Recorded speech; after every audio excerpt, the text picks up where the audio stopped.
छोटी एमिली की रीढ़ की हड्डी में सिहरन दौड़ गई। उसके माता पिता घर से बाहर गए थे। वो पहली बार घर पर अकेली थी। दीवार घड़ी में 8 बार घंटी बजी, हर एक घर के सन्नाटे में गूंज रही थी। उसने अपने घुटनों को अपनी छाती से लगा लिया। अपने पजामास की गर्माहट में आराम पाने की कोशिश कर रही थी।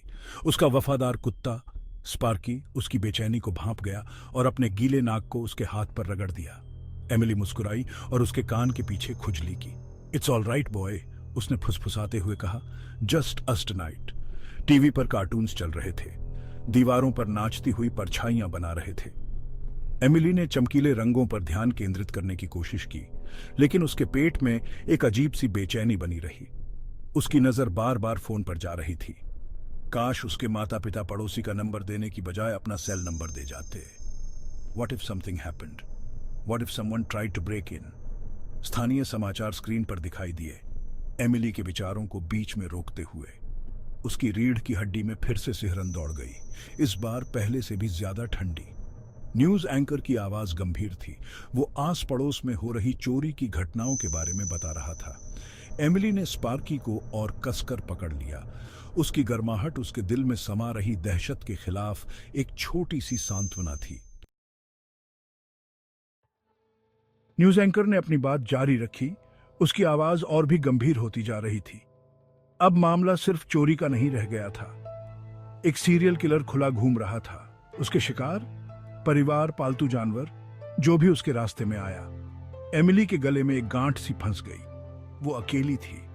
व्हाट इफ ये खूनी उसके घर को अपना अगला निशाना बनाए? स्क्रीन पर तस्वीर बदल गई। एक आदमी के धुंधले चेहरे की तस्वीर दिखाई दी। एमिली ने अपनी सांस रोक ली। डर की वजह से उसका सर चकरा रहा था।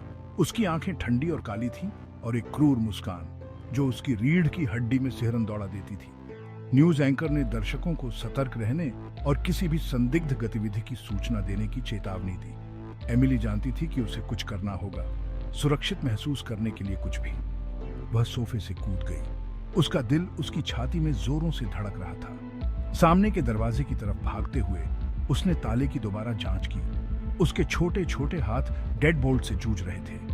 वह एक खिड़की से दूसरी खिड़की तक दौड़ी, यह सुनिश्चित करते हुए कि हर एक खिड़की सुरक्षित रूप से बंद हो। उसकी नजरें कमरे में इधर उधर भाग रही थीं। डर हर परछाई को एक छिपे हुए राक्षस में बदल रहा था। आखिरकार हर संभव प्रवेश बिंदु की जांच करने के बाद एमिली स्पार्की के बगल में सोफे पर गिर पड़ी। उसकी सांसें तेज हो गई थीं और उसका छोटा सा शरीर थकावट और डर से कांप रहा था। उसने स्पार्की को कसकर पकड़ लिया, अपना चेहरा उसके फर में छुपा लिया। वी आर सेफ नाउ, उसने फुसफुसाया, उम्मीद करते हुए कि वह जितना महसूस कर रही थी उससे कहीं ज्यादा बहादुर लग रही होगी। अपने बहादुर शब्दों के बावजूद एमिली इस भावना को दूर नहीं कर सकी कि कुछ गड़बड़ है। न्यूज रिपोर्ट ने उसके अंदर एक अजीब सा डर पैदा कर दिया था। एक ऐसा डर जो परछाइयों में छिपे अनदेखे खतरों की फुसफुसाहट करता था।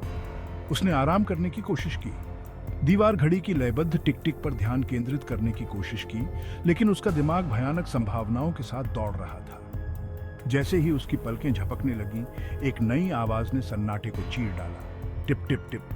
ये एक धीमी स्थिर आवाज थी, जैसे किसी टपकते हुए नल से पानी गिर रहा हो। एमिली की आंखें खुल गईं। उसका दिल उसकी छाती में जोरों से धड़क रहा था। उसने गौर से सुना। उसकी हर इंद्री हाई अलर्ट पर थी। टपकना जारी रहा। हर बूंद रात के सन्नाटे के खिलाफ हथौड़े की चोट की तरह थी। एमिली के पेट में डर समा गया, ठंडा और कसा हुआ। वो उस आवाज को जानती थी। यह रसोई से आ रहा था। रसोई का दरवाजा। वह रसोई का दरवाजा चेक करना भूल गई थी। एमिली ने अपनी आंखें बंद कर ली। काश वह गायब हो जाती।